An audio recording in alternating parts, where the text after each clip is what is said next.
శ్రీమాత్రే నమః. అందరికీ నమస్కారం అండి. నేను మణికుమార్ని, కుంభకోణం కోఆపరేటివ్ ప్రాసెస్ విజయవాడ నుంచి.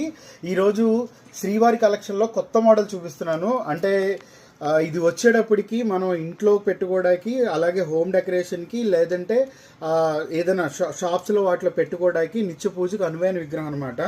సో ఇక్కడ చూస్తే ప్రభావళి, పెద్ద ప్రభావళి, మీరు నారాయణవనం వెళ్ళినా, లేకపోతే శ్రీనివాస మంగాపురం వెళ్ళినా, ఎక్కడికి వెళ్ళినా ఈ మకర తోరణం అయితే మారదు. ఇది ఎం షేప్ మకర తోరణం. మధ్యలో శ్రీవారు ఉంటారు, అటు ఇటు వచ్చేటప్పటికి శ్రీదేవి భూదేవి. ఇది మీరు కామన్గా చూసారు. దీంతో పాటు ఇక్కడ వ్యూహలక్ష్మి కూడా ఉంది, అంటే సర్వస్వతంత్ర లక్ష్మి అమ్మవారు కూడా ఉన్నారనమాట. ఇక్కడ ప్రత్యేకంగా ఆవిడకి కూడా ఎదర పీఠం ఉంది. సో ఈ ముగ్గురికి ఒక పీఠం అయితే సర్వస్వతంత్ర లక్ష్మి అమ్మవారికి ఒక పీఠం అనమాట. సో చక్కగా ఇలా అందరూ కలిసి ఉన్న ప్యాటర్న్ అనేది సంపూర్ణంగా ఉంటుంది. సో చాలా చాలా యూనిక్గా ఉంటుంది. ఇది మొత్తం వచ్చేటప్పటికి ఎల్లో యాంటిక్ మ్యాటీ లుక్తో వస్తుంది.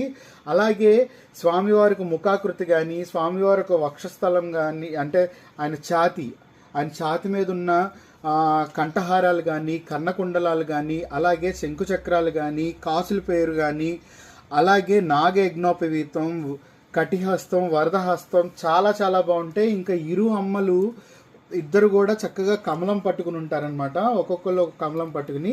సో ఇది హైట్ వచ్చేటప్పటికి మనకు ఒక 1.5 feet అయితే వస్తుంది. చక్కగా మెయిన్ ఎంట్రన్స్గా పెట్టుకోవడం బాగుంటుంది, అలాగే షో పీస్గా మన హాల్లో పెట్టుకోవడం బాగుంటుంది. లేని పక్షంలో పూజ గదిలో కూడా పెట్టి నిత్య పూజ చేసుకోవడానికి కూడా అనువైన విగ్రహం అనమాట. సో ఇది అయితే గిఫ్టింగ్ ఇవ్వటం కుదరదు, ఎందుకంటే ఇక్కడ లక్ష్మీ అమ్మవార్లు ఇద్దరు ఉన్నారు కాబట్టి. సో గిఫ్టింగ్ అయితే ఇవ్వటం కుదరదు. సో పర్సనల్ యూస్కి, పర్సనల్ డెకరేషన్స్కి, పర్సనల్ పూజకి అనమాట. సో ఇది ఒక కలెక్షన్.